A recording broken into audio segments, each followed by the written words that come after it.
What's up, guys? Carolina Jackpot coming at you. It is January 1st, 2019. Hope everyone had a safe and happy New Year's Eve.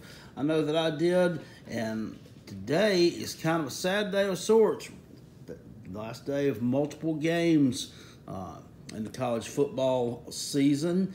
We'll have the national championship game coming up next Monday night. But today is it. We got 5 games on the slate today. We had 6 on the slate yesterday, and did decently well yesterday picking against the spread. If you watched that video, I got 3 right and 3 wrong.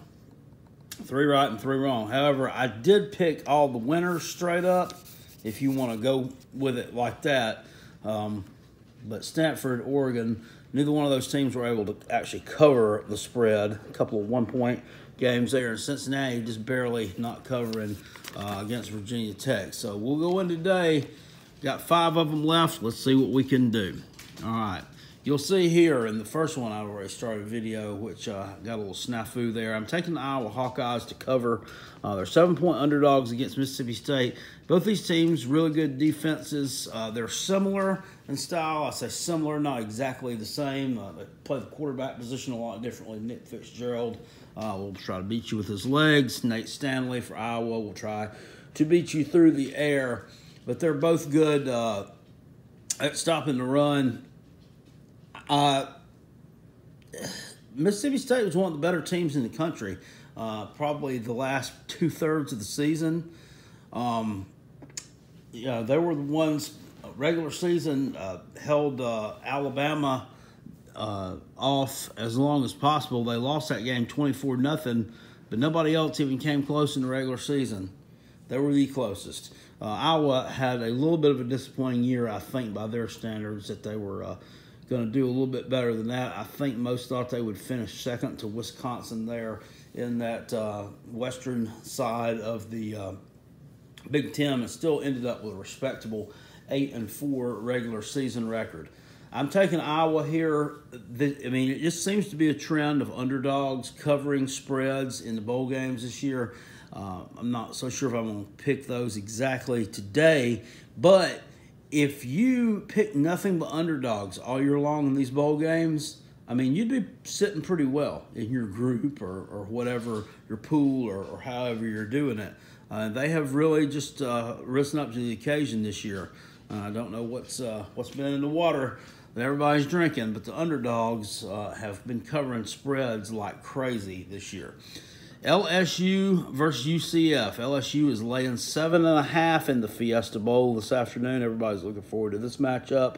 Can UCF do it without McKenzie Milton at quarterback? Darryl Mack takes over that spot there. Of course, McKenzie got hurt towards the end of the first half of their last regular season game against South Florida. Mack led them to come from behind win against Memphis in the conference championship game, 56-41. LSU's coming in here with a record. I think they are 9-3, I believe, on the season. So they've had some good wins there, but a couple of head-scratching things happened to them there. That last game of the season was just Donnybrook. That was just crazy. That game against Texas A&M. 7.5 points is not a lot. These teams will be able to score. I think LSU is going to be able to move the ball on the ground against UCF, and that's why I'm going to go ahead and take them to cover. I'm going to take LSU to cover here. UCF has to understand they are no longer the hunter. They are the hunted. Somebody there is looking to knock them off. It's been almost 2 years since they've lost a ball game. I think they finally do it today. I think LSU gets the win here in the Fiesta Bowl against UCF. Were McKenzie Milton playing in this game, things would be different. But not having him there does change the dynamic. Not that Darryl Mack Jr. is not a good football player, but Milton just takes it to a whole nother level. He just adds another dynamic, really special dual threat athlete. I'm going to take LSU to cover here. I think they kind of put the UCF talk on the back burner for a while after this game. Kentucky versus Penn State. Penn State laying 6 in the Citrus Bowl. Kentucky comes in.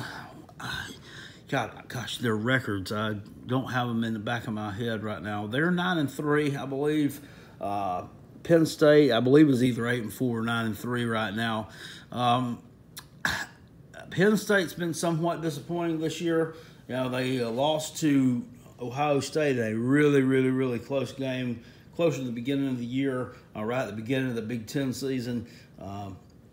And that just kind of broke them, I think. And, they, had a bad loss to Michigan there. Lost to Michigan State at home. I mean, kind of head-scratching loss there.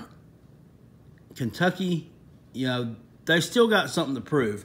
I mean, they finished up 9-3. I mean, this is the best season that they've had since the 1970s. But they still got a little something to prove, I think.